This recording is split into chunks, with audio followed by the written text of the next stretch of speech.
तो आज के जो गायत्री मंत्र का टॉपिक है वो क्या है, वो है भारत के प्रमुख त्यौहार। तो यहाँ पर सबसे पहला जो प्रमुख त्यौहार दिया गया है, इसमें दिया गया है मरु महोत्सव। मरु महोत्सव को कहाँ मनाते हैं? इसको राजस्थान के पोखरण में मनाया जाता है।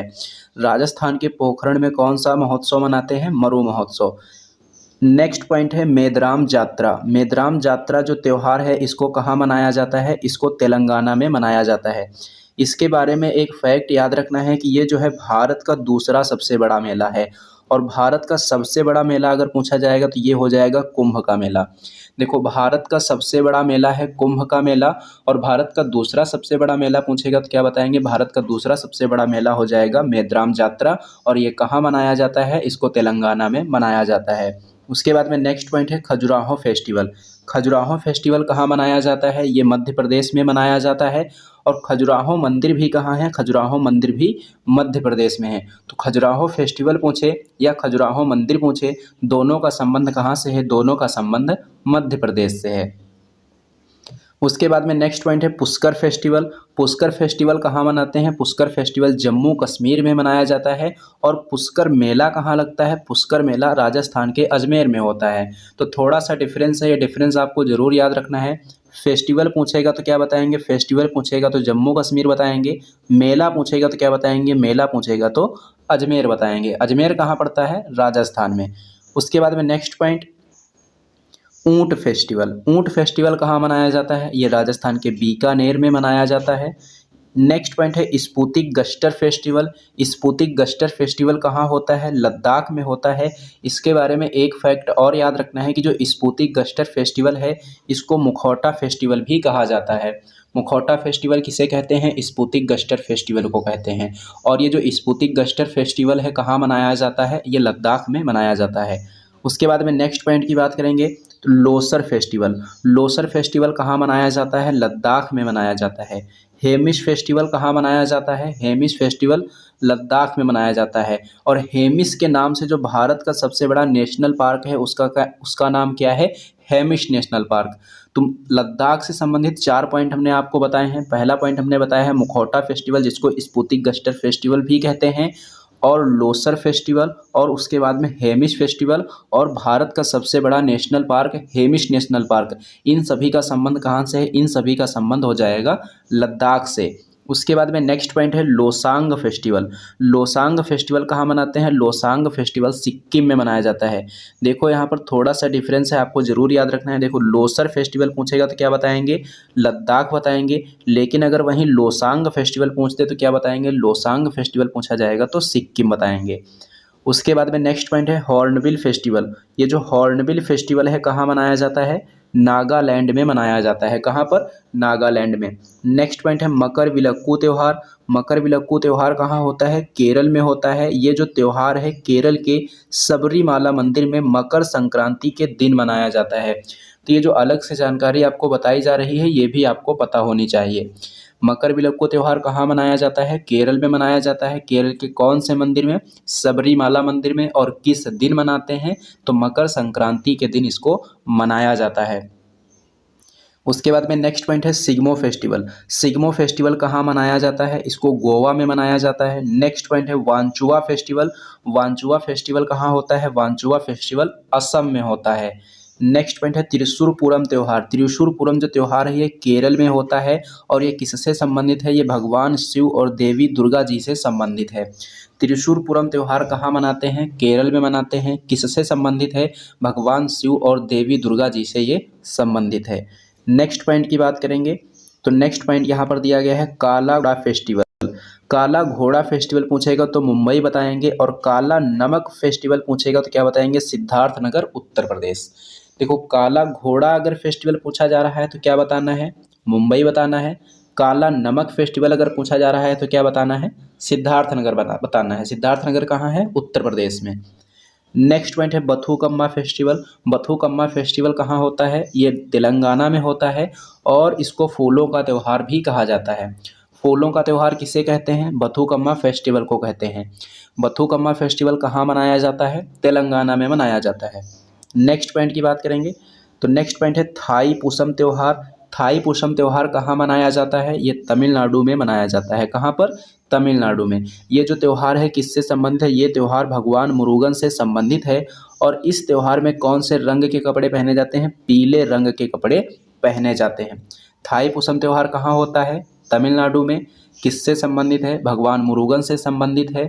किस रंग के कपड़े इस त्यौहार में पहने जाते हैं? पीले रंग के कपड़े इसमें पहने जाते हैं। नेक्स्ट पॉइंट है यहाँ पर फूल डोल फेस्टिवल। फूल डोल फेस्टिवल कहाँ होता है? राजस्थान के भीलवाड़ा में होता है। नेक्स्ट पॉइंट है मांडू फेस्टिवल और निमाड़ी मिर्च फेस्टिवल। ये दोनों के दोनों फेस्टिवल कहाँ से संबंधित हैं? ये दोनों के दोनों फेस्टिवल मध्य प्रदेश से संबंधित हैं।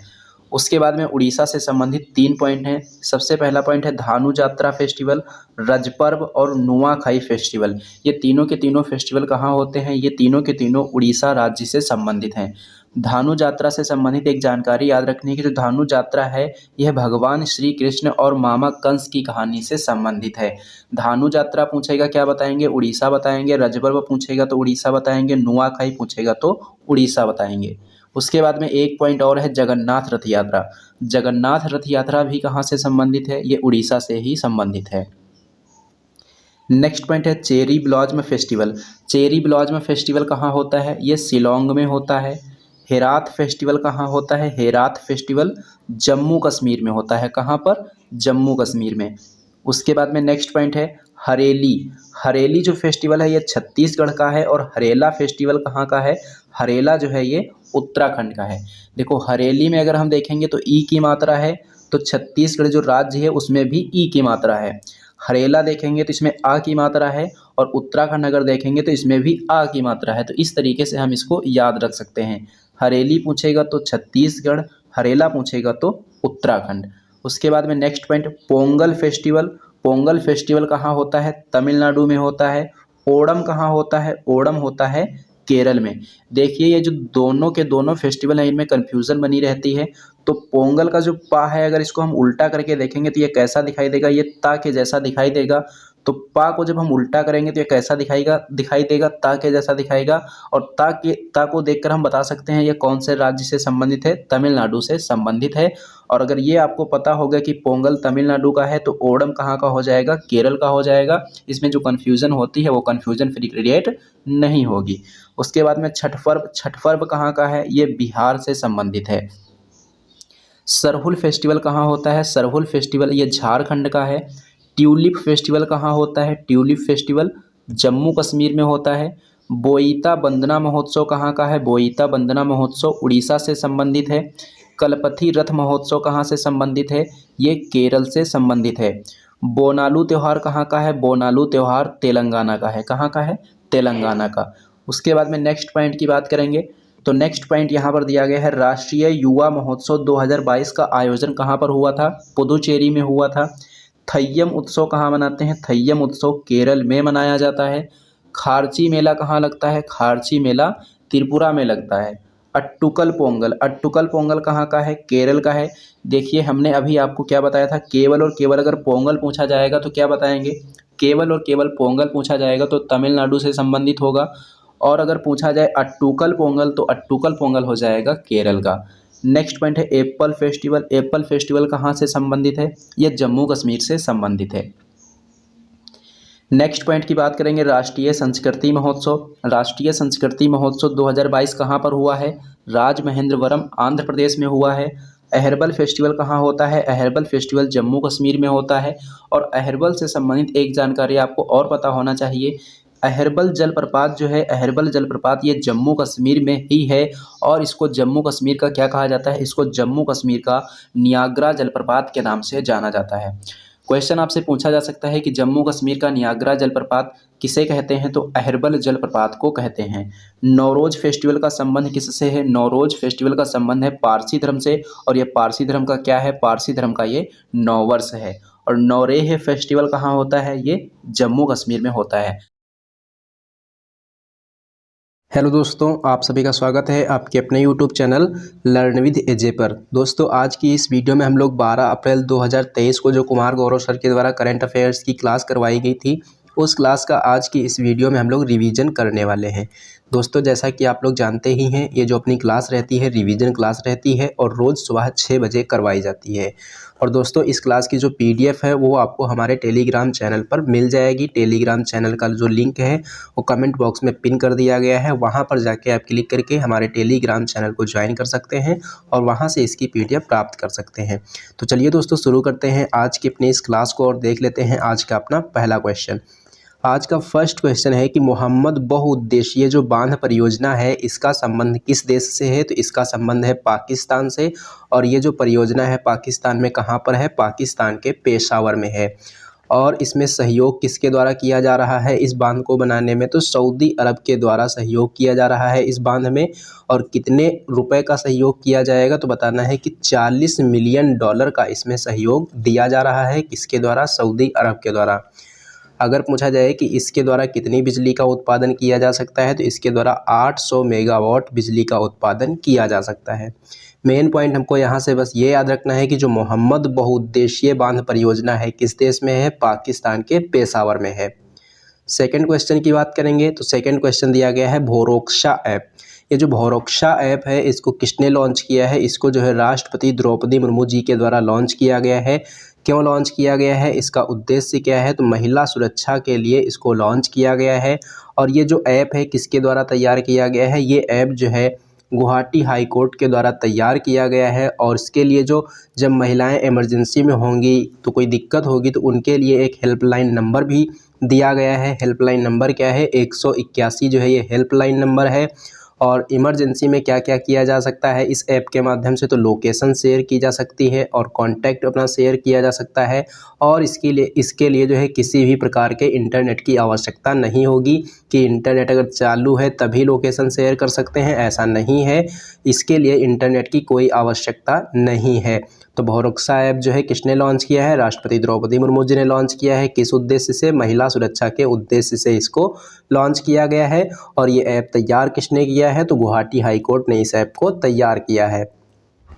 उसके बाद में हम नेक्स्ट क्वेश्चन की बात करेंगे तो नेक्स्ट क्वेश्चन दिया गया है नेत्रहीन महिला क्रिकेट टीम जो है इसका गठन पहली बार किया गया है। और इस टीम का कप्तान किसे बनाया गया है? इस टीम का कप्तान बनाया गया है सुषमा पटेल को। ये कहाँ की हैं? ये मध्य प्रदेश की हैं।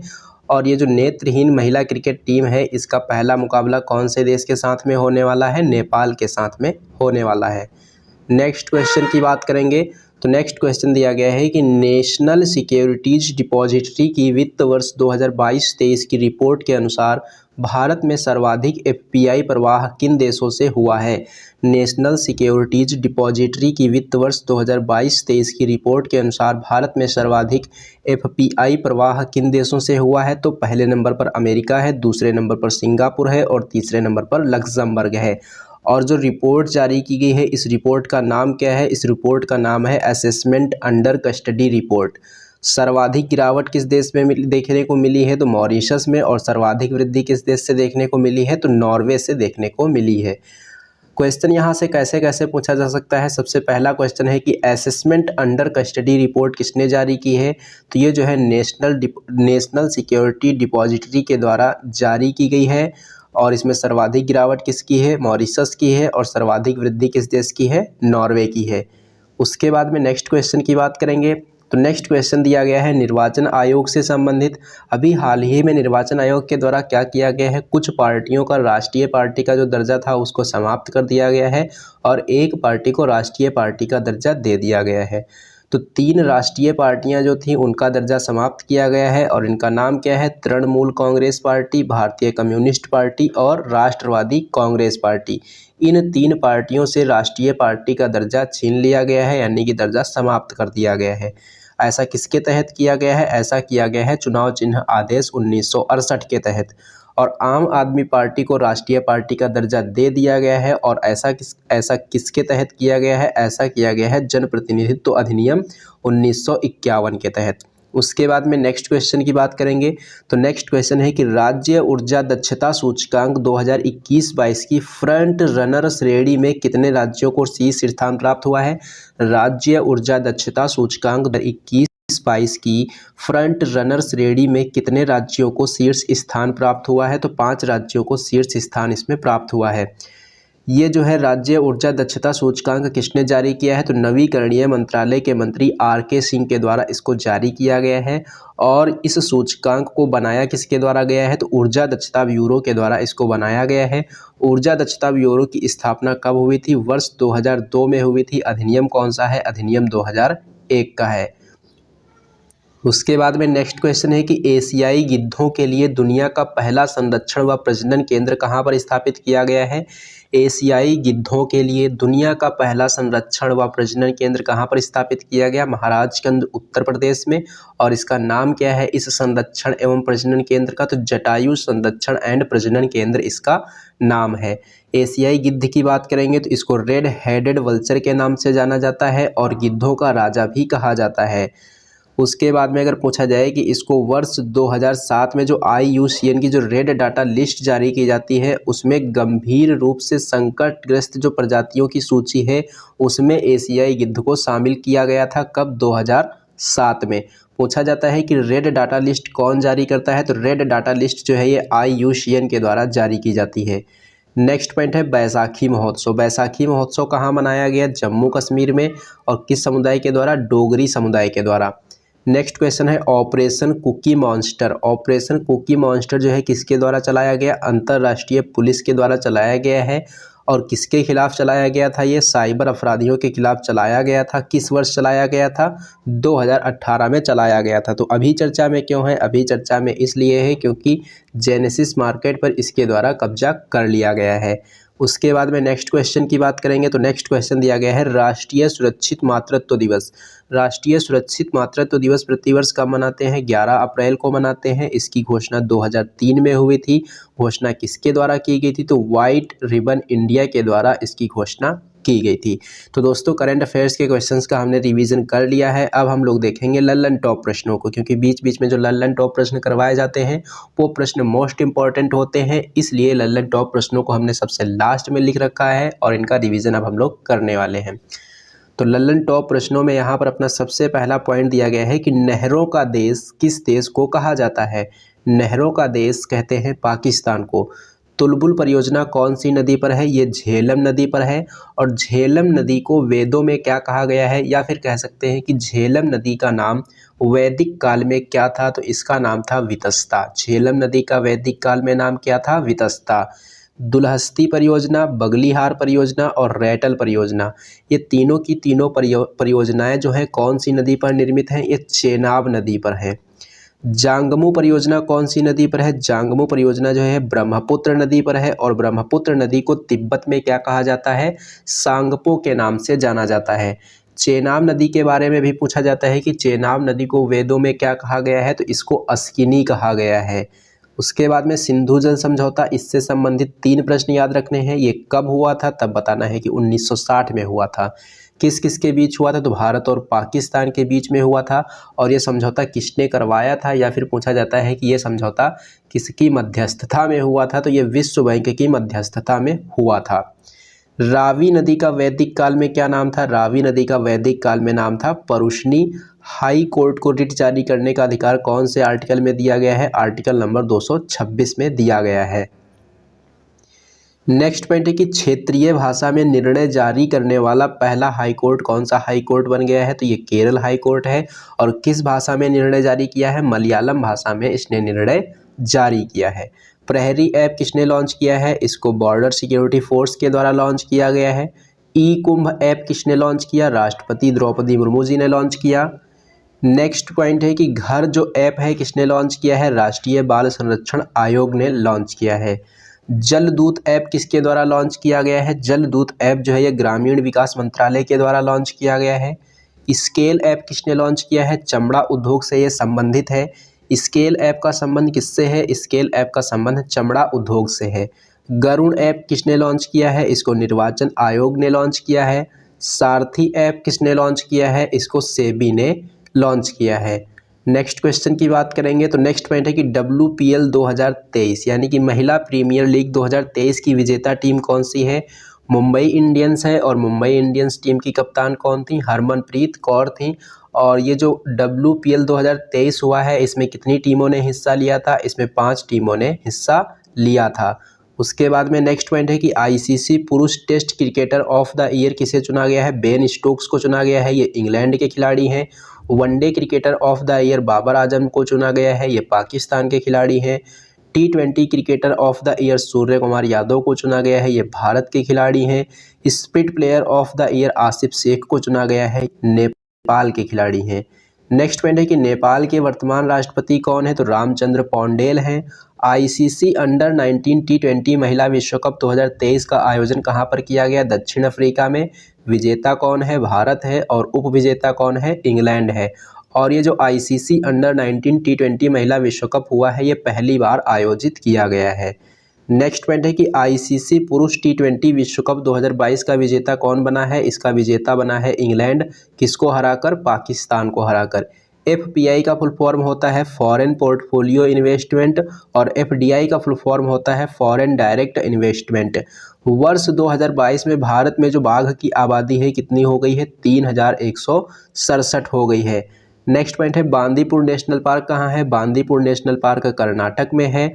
इंडिया जस्टिस रिपोर्ट 2022 में जो बड़े राज्यों की श्रेणी में शीर्ष स्थान प्राप्त हुआ है, किस राज्य को प्राप्त हुआ है? कर्नाटक को। और लास्ट स्थान किसको प्राप्त हुआ है? उत्तर प्रदेश को।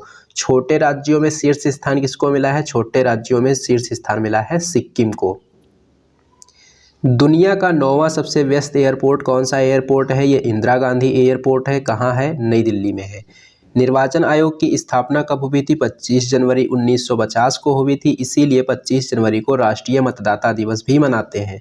वर्तमान समय में राष्ट्रीय दल कितने हैं भारत में? तो वर्तमान समय में भारत में राष्ट्रीय दल है 6। एक तो हो गया है बीजेपी, फिर कांग्रेस, फिर सीपीएम और बीएसपी और एनपीपी और एएपी, यानी कि जो आम आदमी पार्टी है जिसको अभी हाल ही में दर्जा दिया गया है। तो वर्तमान समय में भारत में कितनी राष्ट्रीय पार्टियां हैं? तो 6 राष्ट्रीय पार्टियां हैं। बीजेपी की स्थापना 6 अप्रैल 1980 को हुई थी और कांग्रेस की स्थापना कब हुई थी? 1885 को हुई थी। नेशनल पीपुल्स पार्टी जो है, इसका चुनाव चिन्ह क्या है? इसका चुनाव चिन्ह है किताब। निर्वाचन आयोग का उल्लेख संविधान के किस आर्टिकल में है? आर्टिकल नंबर 324 में है। और वर्तमान समय में मुख्य चुनाव आयुक्त कौन है? राजीव कुमार हैं। और पहले मुख्य चुनाव आयुक्त कौन थे? सुकुमार सेन थे। मुख्य चुनाव आयुक्त का कार्यकाल कितना होता है? मुख्य चुनाव आयुक्त का कार्यकाल होता है 6 वर्ष या फिर 65 वर्ष की अधिकतम आयु। उसके बाद में नेक्स्ट पॉइंट की बात करेंगे तो नेक्स्ट पॉइंट दिया गया है कि राइट टू हेल्थ बिल जारी करने वाला भारत का पहला राज्य राजस्थान है। दूध के उत्पादन में पहला स्थान कौन सा राज्य है? राजस्थान है। आंध्र प्रदेश की नई राजधानी क्या है? विशाखापत्तनम है। भारत का पहला अमृत सरोवर कहाँ पर स्थापित किया गया है? उत्तर प्रदेश में। संघाई सहयोग संगठन की पहली सांस्कृतिक एवं पर्यटन राजधानी कौन सी है? वाराणसी है। भारत का 53वां टाइगर रिजर्व कौन सा है? रानीपुर टाइगर रिजर्व है और ये कहाँ है? उत्तर प्रदेश में है। गज उत्सव कहाँ पर आयोजित किया गया? असम में। 92वें संविधान संशोधन के द्वारा कौन कौन सी भाषाओं को जोड़ा गया था? बोडो जोड़ी गई थी, डोगरी जोड़ी गई थी, मैथिली जोड़ी गई थी और संथाली जोड़ी गई थी। 21वें संविधान संशोधन के द्वारा कौन सी भाषा जोड़ी गई थी? सिंधी भाषा को जोड़ा गया था। 71वें संविधान संशोधन के द्वारा कौन सी भाषा जोड़ी गई थी? नेपाली भाषा, मणिपुरी भाषा और कोंकणी भाषा जोड़ी गई थी। मूल संविधान में कितनी भाषाएं थी? तो मूल संविधान में 14 भाषाएं थी और वर्तमान संविधान में अभी कितनी भाषाएं देखने को मिलती हैं? 22 भाषाएं देखने को मिलती हैं। और भाषाओं का उल्लेख संविधान की कौन सी अनुसूची में है? तो अनुसूची नंबर 8 में है। उसके बाद में नेक्स्ट पॉइंट की बात करेंगे तो नूह सिपीहर जो ग्रंथ है, ये किसका ग्रंथ है? तो ये अमीर खुसरो का ग्रंथ है और अमीर खुसरो को तोताए हिंद के नाम से भी जाना जाता है। बथुकम्मा उत्सव कहाँ का है? तेलंगाना का है। थाईपुरम तमिलनाडु का है। सरहुल कहाँ का है? ये झारखंड का है। और लोसांग कहाँ का है? सिक्किम का है। लोसांग पूछेगा तो सिक्किम बताएंगे, लोसर पूछेगा तो लद्दाख बताएंगे। ऑपरेशन गंगा कहाँ चलाया गया था? यूक्रेन में चलाया गया था भारत के द्वारा। ऑपरेशन देवी शक्ति कहाँ चलाया गया था? अफगानिस्तान में। और ऑपरेशन दोस्त कहाँ चलाया गया? तुर्की में। विश्व पृथ्वी दिवस कब मनाते हैं? 22 अप्रैल को मनाते हैं। राष्ट्रीय समुद्री दिवस कब मनाते हैं? ये 5 अप्रैल को मनाते हैं। विश्व स्वास्थ्य दिवस कब होता है? 7 अप्रैल को। वर्ल्ड हेरिटेज दिवस कब होता है? 18 अप्रैल को। और नेशनल सिविल सर्विस डे कब होता है? 21 अप्रैल को।